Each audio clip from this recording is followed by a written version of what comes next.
What is going on, guys? FrancoTech here, back with another review video. Today I'll be taking a look at the Asus Zenfone 2, a very popular device with a very affordable $200 price tag. So, without wasting any time, let's get straight into the review.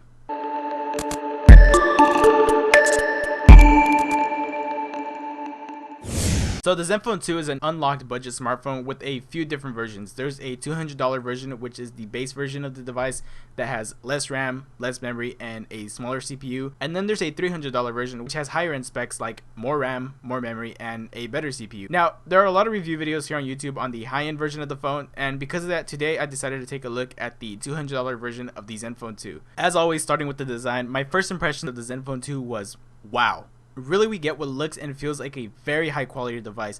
The Zenfone 2 is a plastic device that doesn't look cheap or feel cheap in any way. At the front, we have a very beautiful 5.5-inch IPS display set to 1080p with a PPI of 403. The screen on this device is pretty much what you would expect on higher end devices. It's very bright and easy to see in broad daylight. It has accurate colors and has viewing angles up to 179 degrees.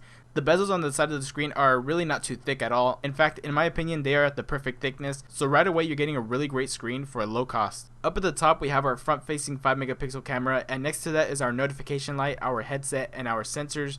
And right underneath that is the Asus logo. Moving over down to the bottom, we do have capacitive touch buttons, which I'm not really a fan of these buttons. I'd prefer on-screen keys instead, but this is the route Asus decided to take, which isn't a terrible thing, except for the fact that they aren't backlit, so they're kind of hard to see at night. Now, just like the devices of the LG G series, Asus decided to clean the sides of any buttons or keys and place them right on the back of the Zenfone.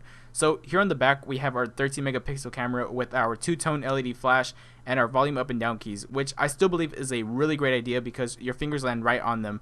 The volume keys have a really great feel and are very easy to distinguish, but where's the power button?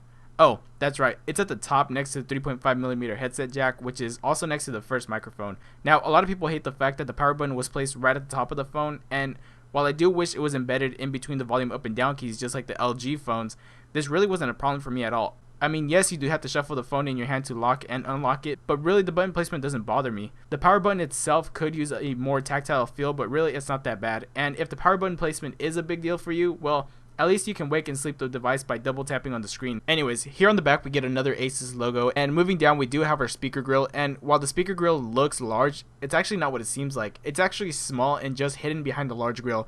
But the audio quality is pretty good and loud, but not close to being the best. Also, the back panel is removable and houses our 3000 mAh battery, and with this particular model, our dual SIM card slots located next to the SD card slot, which is expandable up to 64 gigabytes, and we also have our NFC chip. Finally, down at the bottom, we have our micro USB port and our second microphone. So how does the device feel in the hands of the user? Well, I can't speak for everyone because we each have different preferences and different hand sizes, but I have to say the Zenfone 2 has a really premium feel in the hands. I was actually really impressed by how durable and solid the phone feels considering the price and the fact that it's made out of plastic. The back has a slight curve to it for a better, more comfortable feel and tapers over to the edges, which are rounded. Asus also claims that the device is roughly around the same size as a 5-inch smartphone, and while it is a bit larger than the average 5-inch device, I would have to say that this phone could be enjoyed by almost anyone. It's pretty good when it comes to one-handed use, and it doesn't feel like I would drop the phone. So overall, the Asus Zenfone 2 has an amazingly great feel and look to it, and it really feels like something you would get with the latest flagship devices. Now, looks are one thing, but how does it perform? Well, great as well. On the hardware side of things, the Asus Zenfone 2 is running on an Intel Atom Z551ML, which is a 64-bit processor clocked at 1.8 GHz and also has 2 GB of RAM, a PowerVR G6430 GPU, and 16 GB of storage, which can be expanded with a microSD card up to 64 GB. And with all this, while using the Zenfone 2, I have experienced no lag at all, and transitioning from app to app was really quick and apps opened up really fast as well. I even did a speed test against the HTC One M8, and to my surprise, the results were either almost the exact same or even a little bit faster when opening apps. Everything just ran really well on this device, including gaming, so if you're a gamer, the device will handle most games that you throw at it without much noticeable lag. So yeah, it's really good and fast, and this is just the base version. I can only imagine how snappy the higher end version is because of its 4 GB of RAM. But moving over to the software, we are running on Android 5.0 Lollipop with Asus's Zen UI on top, and I'm really hoping that we do get an upgrade to the latest version of Lollipop, but we'll just have to wait and see. And back to the Zen UI, I gotta say, I'm really not a fan of this UI. It brings a lot of bloatware that just takes up space, and it's really not that appealing to me. At least some of the apps can be uninstalled, but not all. But there is some good with this UI. There's a one-handed mode that can be accessed, which lets you adjust the size of the screen for a better one-handed use. There's an easy mode for those that are either new to smartphones or like a more simplistic look. There's themes you can choose from, fonts, icons, and animations that you can change. There's quick memo. There's also screen gestures that are shortcuts to apps, and different user profiles, including a kids mode. And you can also customize the colors on the screen. Really, there is a lot of customization here on this UI, which is a plus. It does run really smooth, so it's really just the looks that aren't that appealing to me, but that's nothing a launcher off the Play Store can't fix. Now, moving over to maybe the best part about the phone, the camera, or in this case, the Pixel Master camera. So on the back, like I said, we have a 13 megapixel camera with an f2.0 aperture and high sensitivity sensors that shoot full 1080p video with zero shutter lag. Now, I really like the camera on this device, not only because of the quality of the pictures, which are really good by the way, but I really love the software and the UI. The UI is very simple and has the same look as many other camera UIs, but the main reason I love this camera is because of the features that are included. We have so many features to choose from that really do enhance our photo taking experience. There's quite a few cool features here, like the ability to make a GIF or a time lapse, which is pretty cool if you ask me. And there's also a manual mode that gives you DSLR-like features, a super resolution mode that Asus claims the picture qualities are equivalent to a 52 megapixel camera, and the main feature or most talked about is probably the low light feature, which has a 400% light sensitivity, and because of that, low lighting pictures on this device were actually really good.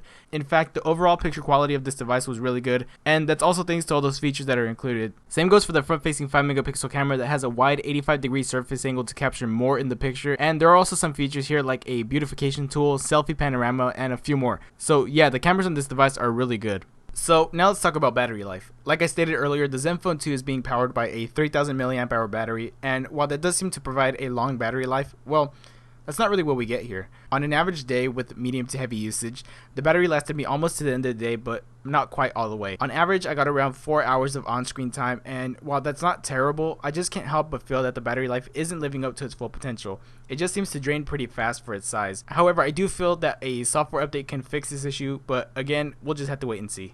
So overall, I was highly impressed with the Zenfone 2 and would recommend this device to anyone looking for a budget phone. It even feels weird for me to even call this a budget device because it doesn't really even feel, act, or look like one.